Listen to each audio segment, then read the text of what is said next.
Assalamualaikum warahmatullahi wabarakatuh. Perkenalkan, nama saya Refa Rahmadani dengan NIM 124113222932. Di sini saya akan menampilkan tugas mandiri saya, yaitu mata kuliahnya Ilmu Pendidikan Islam. Dosen pengampunya yaitu Bapak Dr. Muslim MAG. Baiklah, langsung saja kita mulai. Materi saya yaitu landasan ilmu pendidikan Islam dan teori-teori komunikasi dalam pendidikan. Yang pertama yaitu landasan ilmu pendidikan Islam. A. Pengertian beberapa istilah. Kata landasan yang dimaksud di sini adalah sinonim dari kata dasar. Di dalam Kamus Besar Bahasa Indonesia, istilah landasan diartikan sebagai bantalan, alas, dasar, atau tumpuan. Kata-kata di dalam bahasa Arab diistilahkan dengan asas yang bentuk pluralnya khusus. Jadi, landasan pendidikan adalah suatu asas atau dasar yang dapat dijadikan sebagai pijakan atau rujukan atau titik tolak dalam usaha, kegiatan, dan pengembangan pendidikan. Yang B yaitu landasan pendidikan Islam. Yang pertama yaitu dasar ideal. Dasar utama pendidikan Islam identik dengan dasar ajaran Islam yaitu Al-Quran dan Hadis. Kedua, sumber ini kemudian dikembangkan dalam pemahaman para ulama dalam bentuk ijtihad dan qiyas. Yang A yaitu Al-Quran. Di dalam Al-Quran terdapat banyak ajaran yang berisi prinsip-prinsip berkenaan dengan kegiatan atau usaha pendidikan. Allah Subhanahu wa Ta'ala menurunkan Al-Quran untuk menjadikan petunjuk bagi manusia agar mereka dapat menempuh jalan hidupnya sesuai dengan kehendak ridho Allah Sang Pencipta. Yang B yaitu As-Sunnah. As-Sunnah ialah perkataan, perbuatan, ataupun pengakuan Rasul Allah Subhanahu wa Ta'ala. Sunnah berisi petunjuk untuk kemaslahatan hidup manusia dalam segala aspeknya, untuk membimbing umat menjadi manusia seutuhnya. Yang C yaitu ijtihad. Ijtihad adalah istilah para fuqaha, yaitu berpikir dengan menggunakan seluruh ilmu yang dimiliki oleh ilmuwan syariat Islam untuk menetapkan suatu hukum syariat Islam dalam hal-hal yang ternyata belum ditegaskan hukumnya oleh Al-Quran dan Sunnah. Dalam kondisi seperti ini, para ulama melakukan pemikiran secara sungguh-sungguh, baz al-juh, dengan mencurahkan segala kemampuannya menggali dari Al-Quran dan Hadis untuk menjawab berbagai tantangan lagi macam persoalan yang timbul. Hal semacam ini dapat terminologi ilmu fikih disebut ijtihad. Yang D yaitu perkataan, perbuatan, dan sikap sahabat. Para sahabat Nabi adalah orang-orang pilih Allah. Mereka adalah orang-orang yang sangat mencintai Rasulullah dan ajarannya yang dibawanya. Di dalam Al-Quran, mereka mendapat pengakuan sebagai hamba-hamba yang radiyatan, mardiyah, atau orang yang ridho kepada Allah dan mendapatkan keridhaan Allah. Yang kedua yaitu dasar operasional. Yang pertama yaitu yang A, landasan sejarah. Kondisi pendidikan yang terjadi saat ini tidak lahir begitu saja. Para tokoh pendidikan di masa lampau telah meninggalkan berbagai macam bentuk, jenis, model pendidikan yang dapat diwariskan dan dilanjutkan oleh generasi berikutnya hingga sekarang. Oleh sebab itu, aspek sejarah tidak kalah penting dalam meletakkan dasar pendidikan hari ini. Yang B yaitu landasan sosial.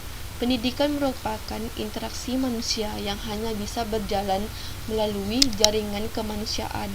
Pendidikan yang baik adalah pendidikan yang tidak menghilangkan konteks atau tercerabut dari akar masyarakatnya.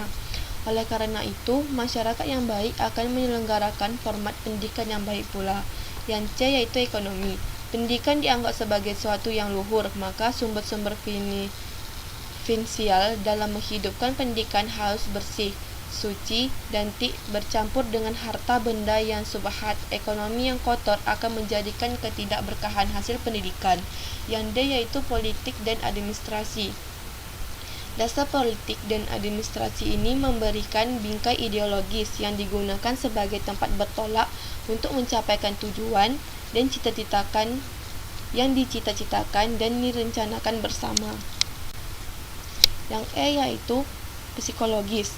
Nilai psikologis yang telah dijadikan landasan dasar pendidikan mengandung arti bahwa kondisi kejiwaan manusia sangat berpengaruh terhadap keberlangsungan proses pendidikan. Yang F yaitu filosofis. Landasan filosofis merupakan landasan ideal pendidikan.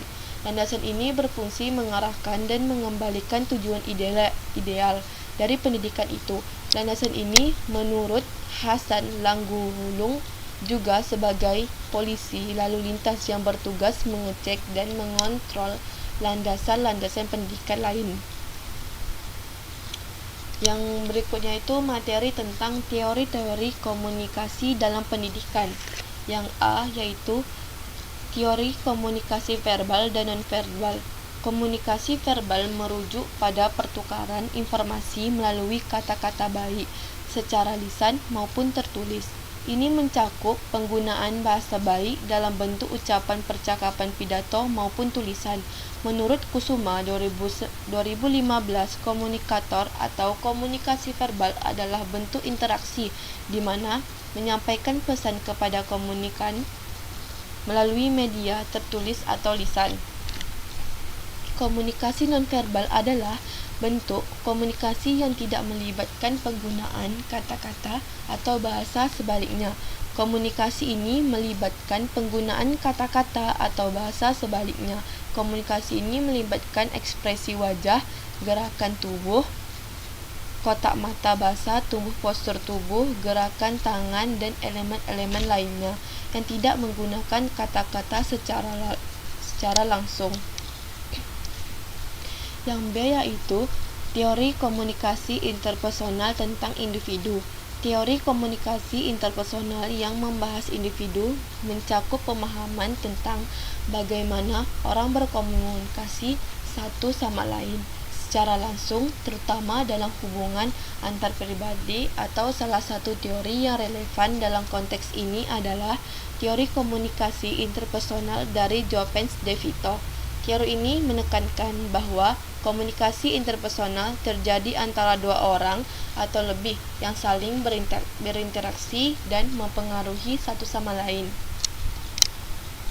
Yang C yaitu teori komunikasi interpersonal tentang hubungan.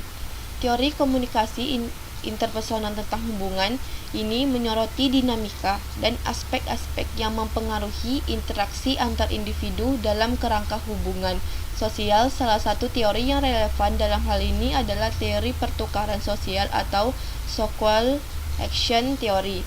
Teori ini memandang hubungan interpersonal sebagai suatu bentuk pertukaran di mana individu cenderung mencari hubungan yang memberikan keuntungan dan minimalkan kerugian. Baiklah, dari semua materi yang saya jelaskan terdapat kesimpulan.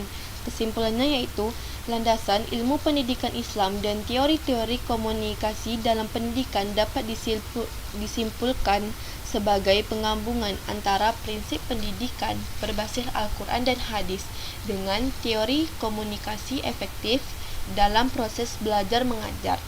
Tujuannya adalah membentuk siswa yang beriman, berilmu, dan berakhlak yang mulia melalui interaksi sosial dan komunikasi yang efektif antar guru dan siswa.